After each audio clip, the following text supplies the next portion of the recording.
નમસ્કાર મિત્રો, સીધું ને સટના આ એપિસોડમાં આપણે જરા નોખી વાત કરવાની છે. આપણે ત્યાં એક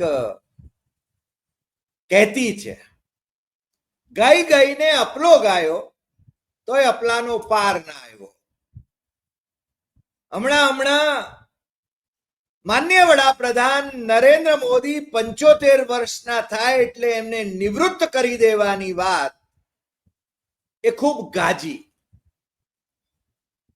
ભારતીય જનતા પાર્ટીની માતૃ સંસ્થા રાષ્ટ્રીય સ્વયંસેવક સંઘના સરસંઘચાલક ડોક્ટર મોહન ભાગવત એમણે નાગપુરમાં એક કાર્યક્રમમાં 75 વર્ષ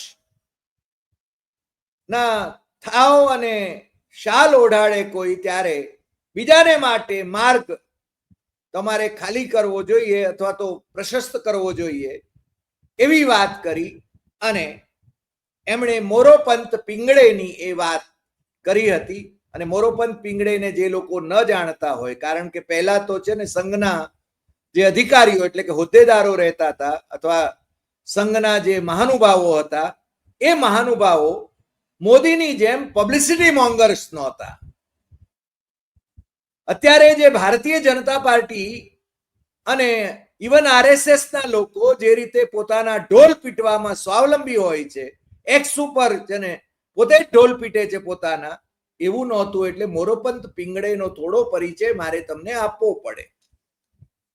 એકાત્મતા યાત્રા યાદ હોય તો તમને ડોક્ટર મુરલી મનોહર જોશીએ કન્યાકુમારીથી કાશ્મીર સુધીની જે યાત્રા કાઢી હતી અને લાલ ચોક પર રાષ્ટ્રધ્વજ ફરકાવવાનો સંકલ્પ કર્યો હતો, એ એકાત્મતા યાત્રા.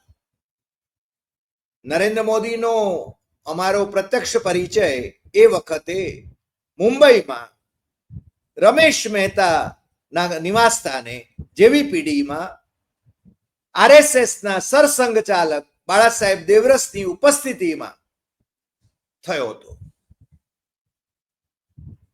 આ એકાત્મતા યાત્રા એ મોરોપંત પિંગળેનો વિચાર હતો અને રામ જન્મભૂમિ આંદોલનમાં પણ એમનું યોગદાન એ ખૂબ મોટું કહી શકાય.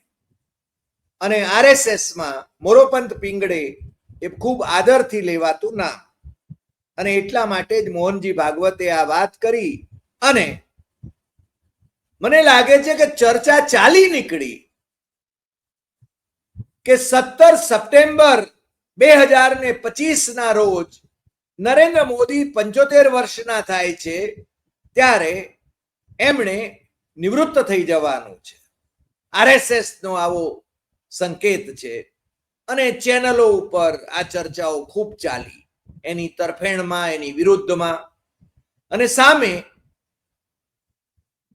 મોહન ભાગવત પણ 11 સપ્ટેમ્બર 2025 ના રોજ 75 વર્ષના થાય છે એટલા માટે એમણે નિવૃત્ત થઈ જવું જોઈએ એવી વાત પણ ચાલી.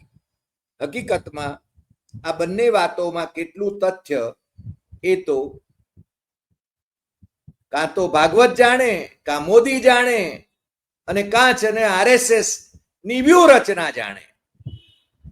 કારણ પંડિત જવાહરલાલ નહેરુના એ શબ્દો ટાંકવાનું મન થાય છે કે કોઈ આરએસએસ ની વ્યક્તિ એમ કે હું પૂર્વમાં જાઉં છું ત્યારે તમારે એને પૂર્વ સિવાયની દિશાઓમાં જ શોધવી.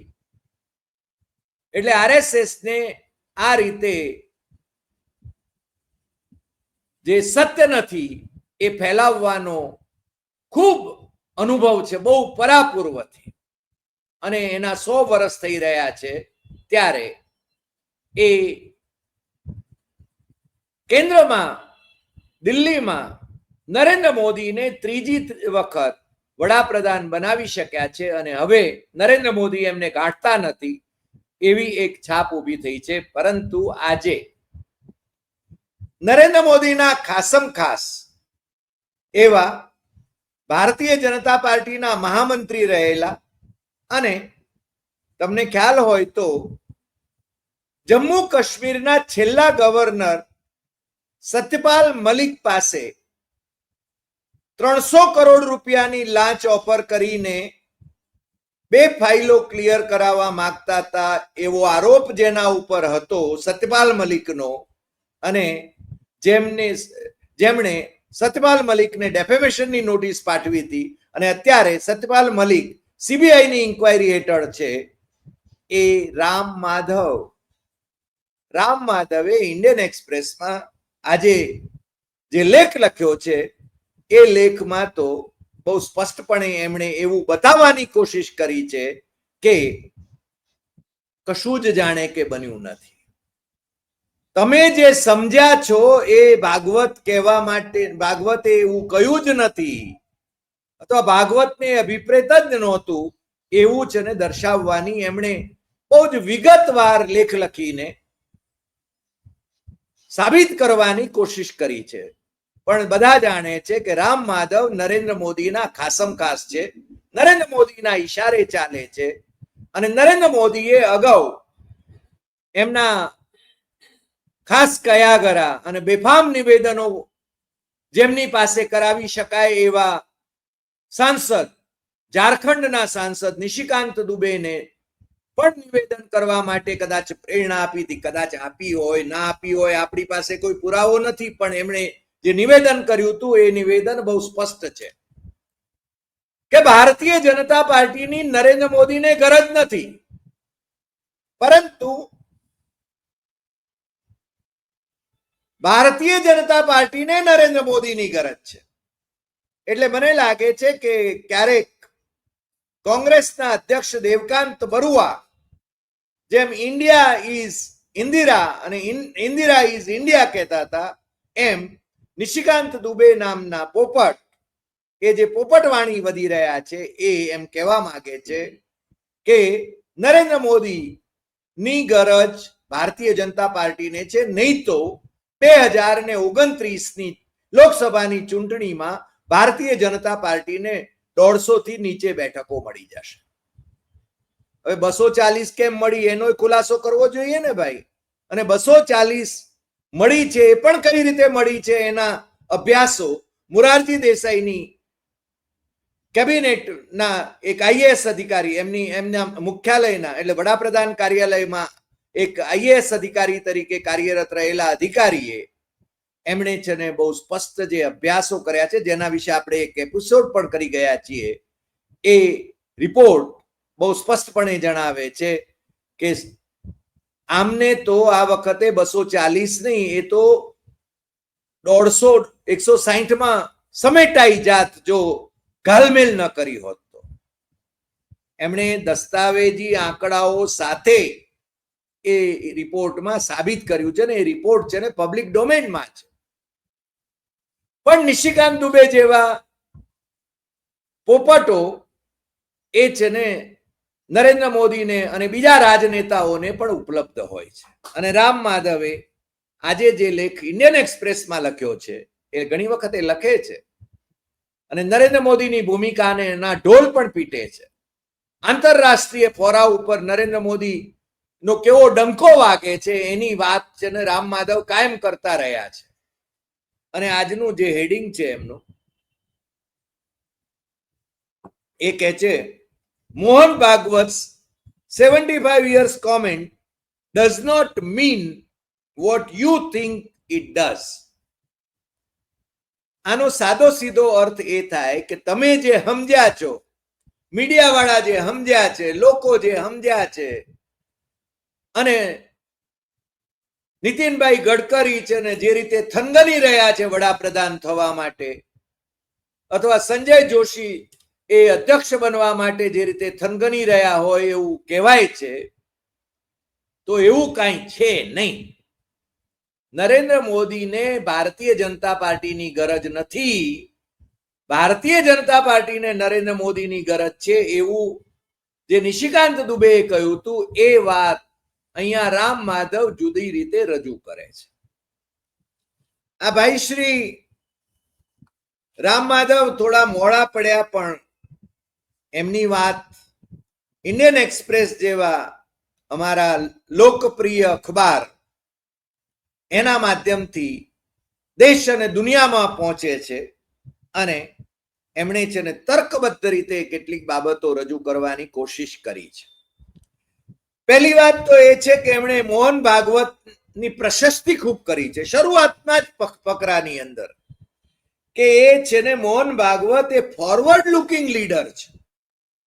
અને એ જ્યારે 2000 થી 2009 ની અંદર જ્યારે આરએસએસ ના અધિકારી હતા ત્યારે એમણે આરએસએસ માં યંગર જનરેશનને સ્થાન મળે, યુવાને સ્થાન મળે, એને માટે છે ને આખું પરિવર્તન લાવવાની ખૂબ કોશિશ કરી હતી. અને સરસંઘ ચાલક તરીકે પણ એ આવું પરિવર્તન લાવવાની કોશિશ સતત કરતા રહ્યા છે.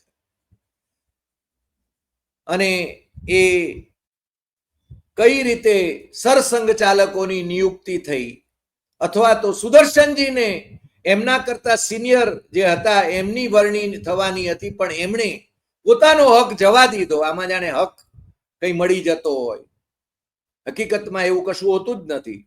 સુદર્શનજી એ સરસંઘ ચાલક બન્યા એટલે કે યંગર જનરેશનને સ્થાન મળ્યું સંઘની અંદર. યંગર જનરેશન પાછા પોતાના ઢોલ પીટે છે.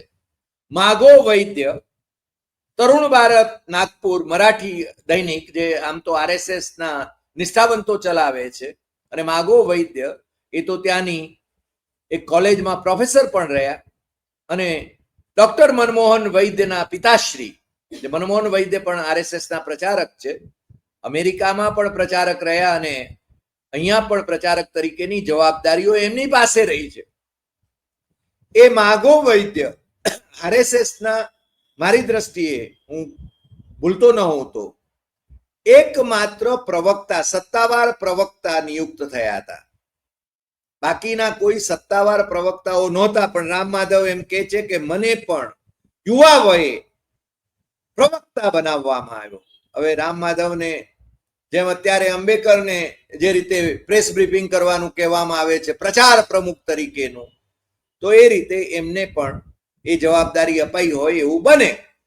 પરંતુ એમના પર નરેન્દ્ર મોદીના 4 હાથ છે રામ માધવ પર. એ આગળ વધીને એમ કે છે કે મોહન ભાગવત સરસંઘ ચાલક તરીકે એમણે 75 વર્ષની મુદત થાય ત્યારે નિવૃત્ત થવાનું હોતું નથી. એ કડે ધડે છે. એમની તબિયત અને એમનું મગજ એ છે ને બરાબર ચાલે છે. એટલે અગાઉ જે 3 સરસંઘ ચાલકો એટલે કે સંઘના વડાઓ, એમાં બાળા સાહેબ દેવરસ, રજ્જુ ભૈયા અને પ્રોફેસર રાજેન્દ્રસિંહ અને સુદર્શનજી, એ આમ તો આજીવન જીવે ત્યાં સુધી એ છે ને સરસંઘ ચાલક રહી શક્યા હોત, પરંતુ એમની તબિયત અને એમની એ વખતની પરિસ્થિતિને કારણે એમણે વહેલા નિવૃત્ત થવાનું નક્કી કર્યું. અને પાછા રામ માધવ નોંધે છે કે ડોક્ટર હેડગેવાર સહિતના 25 જણાએ આરએસએસની 1925માં સ્થાપના કરી અને 1926માં એનું નામકરણ થયું. અને આરએસએસના પહેલા સરસંઘ ચાલક તરીકે ડોક્ટર કેશવ બલિરામ હેડગેવાર એ વરાયા હતા. અને પહેલા જે સરકાર્યવાહ હતા, એટલે સરકાર્યવાહ એટલે જનરલ સેક્રેટરી, એ બાળાજી હુદ્દાર એ પાછળથી કમ્યુનિસ્ટ લીડર થયા હતા. એ વાત પણ છે ને મારે આ તબક્કે ધ્યાને મૂકવી જોઈએ. રામ માધવ લખે છે કે ડોક્ટર હેડગેવારનું મૃત્યુ 51મા વર્ષે થયું હતું. એટલે એમના અનુગામી તરીકે ગુરુજી હોદ્દા પર આવ્યા સરસંઘ ચાલક તરીકે. કારણ કે એમણે પત્રની અંદર એ જે સરસંઘ ચાલક હોય, જે મૃત્યુ પામે અથવા તો જે નિવૃત્ત થવા માંગતા હોય, એ પોતે છે ને પોતાના અનુગામીનું નામ એ પત્રમાં લખે છે. અને એ રીતે માધવ સદાશિવ ગોલવલકર ગુરુજી એ સરસંઘ ચાલક તરીકે એ સ્થાપિત થયા. પણ એમને પણ કેન્સર થયું હતું. કેન્સર થયાનો ઉલ્લેખ રામ માધવ નથી કરતા, પણ અમે જાણીએ છીએ. અને ગુરુજી 68મા વર્ષે ગુજરી ગયા હતા. એમના પછી બાળા સાહેબ દેવરસ, એમના પછી રજ્જુભૈયા, એમના પછી સુદર્શનજી, અને સુદર્શનજી પછી મોહન ભાગવત એ છે ને એ સરસંઘ ચાલક તરીકે સ્થાપિત થયા. અને અત્યારે મોહન ભાગવત એ કડે ધડે છે. દેવરસ 79 ના હતા ત્યારે એમણે હોદ્દો છોડ્યો, એ સ્વેચ્છાએ છોડ્યો, નહીં તો આજીવન એ હોદ્દા ઉપર રહી શકે. રજ્જુભૈયા 78 વર્ષના હતા ત્યારે એમણે એ હોદ્દો છોડ્યો અને એ પણ એમણે સ્વેચ્છાએ છોડ્યો. સુદર્શનજી 79 યરના હતા ત્યારે એમણે હોદ્દો છોડ્યો, એ એમનું સ્વાસ્થ્ય સારું નહોતું અને બીજા કારણો પણ હતા, એટલે એમણે છે ને એ હોદ્દો છોડ્યો. અને મોહન ભાગવત એ સરસંઘ ચાલક થયા અને એ ખૂબ યુવાન વયે સરસંઘ ચાલક થયા. હું માનું છું કે 49 વર્ષના હતા ત્યારે એ સરસંઘ ચાલક થયા અને હવે આ વર્ષે એ 75 ના થશે, પરંતુ જરૂરી નથી કે એ નિવૃત્ત થાય. રામ માધવ મોદીજીના ખૂબ વખાણ કરે છે અને મોદીજી આ બધું વર્ણન કર્યા પછી આ લેખની અંદર એ મોદીજીની તુલના એ વિશ્વની કેવી કેવી પ્રતિભાઓ સાથે કરે છે એનો ઉલ્લેખ પણ મારે કરવો જોઈએ. એ કહે છે કે many global statesman in the last century, જે લોકોની ઉંમર છે ને ખૂબ વધી ગઈ હતી એવા લોકો, એમણે કેટલું યોગદાન કર્યું હતું. Mahatma Gandhi, Franklin Roosevelt, Winston Churchill, Lee Kuan Yew, Deng Xiaoping અને Nelson Mandela, who transformed their countries, led an active political life well in the evening of their lives. એ એમના જીવનના અસ્તાચળે પણ એમના દેશના રાજકીય જીવનમાં એમણે આમૂલ પરિવર્તન આણ્યું હતું એવું રામ માધવ કહે છે. અને હવે એ મોદીની તુલના કોની સાથે કરે છે? On the other hand, younger leaders like, જોજો યંગર લીડર્સ લાઈક, મોદીને એ યંગ લીડર્સમાં પાછા ક્લાસિફાય કરે છે. મોદીને બુઢાપો નથી આવતો, મોદી 75 ના થાય છે, પણ રામ માધવની દ્રષ્ટિએ એ યુવા નેતા છે. એ કહે છે કે on the other hand, younger leaders like John F. Kennedy, Angela Merkel, Barack Obama, Putin, Xi Jinping, and Narendra Modi too made yeoman contribution in their respective countries in the recent decades. It proves that Walt Disney once said, imagination has no age. હવે આ રામ માધવ જે વાત કરી રહ્યા છે એમાં એમણે ઉસ્તાદી એક બહુ જોરદાર કરી છે. કે છે કે જે રાજકીય પક્ષોના નેતાઓ બુઢા છે એ લોકો નરેન્દ્ર મોદીને બુઢા ગણાવવા માંડ્યા છે અને નરેન્દ્ર મોદીના નિવૃત્તિના દિવસોએ નજીક હોવાની વાતો કરી રહ્યા છે. હકીકતમાં કોંગ્રેસના જે ધારો કે મલ્લિકાર્જુન ખડગે એ વૃદ્ધ નેતા જરૂર છે, પરંતુ કોંગ્રેસના જો આશાસ્પદ નેતા તરીકે જેમને ગણવામાં આવે તો એ રાહુલ ગાંધી છે. અને રાહુલ ગાંધી એ નરેન્દ્ર મોદીની તુલનામાં ખૂબ જ યુવાન છે અને વિઝનરી છે. દુનિયા આખીમાં અનેક પ્રતિષ્ઠિત યુનિવર્સિટીઓમાં એમને ફેલો તરીકે વ્યાખ્યાન આપવા માટે તેડાવવામાં આવે છે ને એ પોતાના વિચારો એ વિશ્વભરના વિદ્યાર્થીઓ અને પ્રોફેસરોની સાથે ઇન્ટરેક્ટ કરી શકે છે. નરેન્દ્ર મોદી તો એમની સામે ટેલિપ્રોમ્પ્ટર જો બંધ થઈ જાય તો એ બોલી શકતા નથી, ઇન્ટરનેશનલ ફોરા ઉપર પણ એ બોલી શકતા નથી, અને જો અંગ્રેજીમાં વાંચવાનું હોય ટેલિપ્રોમ્પ્ટર ઉપર તો પણ ઉચ્ચારો ખોટા કરે છે. એમને અંગ્રેજી આવડતું નથી, એ ના આવડે તો એમાં કઈ વાંધો નથી, એ હિન્દીમાં પણ ભાષણ કરી શકે ને એનું ઓટો ડબિંગ પણ થઈ શકે છે, પરંતુ એમને અંગ્રેજી આવડે છે બતાવવાની એ કોશિશ કરે છે અને એ બાળકીઓના ઇન્વેસ્ટિગેશનની વાત કરે છે. તમને ખ્યાલ હશે આ પ્રસંગ, એટલે મારે એના વિશે ડાયવર્ઝન નથી લેવું. જ્યારે એની સામે રાહુલ ગાંધી એ હાર્વર્ડમાં અને કેમ્બ્રિજમાં ભણેલા છે અને એમની ડિગ્રી ક્યારેય કોઈએ શંકાના ઘેરામાં મૂકી નથી. અને ડોક્ટર સુબ્રમણ્યમ સ્વામી જેવા એના વિશે પ્રશ્નો ઉઠાવ્યા છે ત્યારે કેમ્બ્રિજના સત્તાવાળાઓએ કહ્યું છે કે રાહુલ ગાંધી અમારે ત્યાં તેજસ્વી વિદ્યાર્થી રહ્યા છે ને એમણે અમારે ત્યાંથી તેજસ્વી રીતે એમફિલની ડિગ્રી મેળવી છે. એ જસ્ટિફાય કરે છે, એ સર્ટિફાય કરે છે. બાકી તો એન્ટાયર પોલિટિકલ સાયન્સ નો વિષય જ્યાં ન ભણાવાતો હોય ત્યાંથી કોઈ ડિગ્રી લઈ આવે અથવા તો કોલંબોથી કોઈ $50 ડિગ્રી લઈ આવે પીએચડી ની, તો એવા તો ભારતીય જનતા પાર્ટીમાં ઘણા બધા નેતાઓ છે. એના વિશે ક્યારેક આપણે જરા વિગતે વાત કરીશું. આજે આટલી વાત. ફરી મળીશું નવા એપિસોડમાં નવા વિષય સાથે.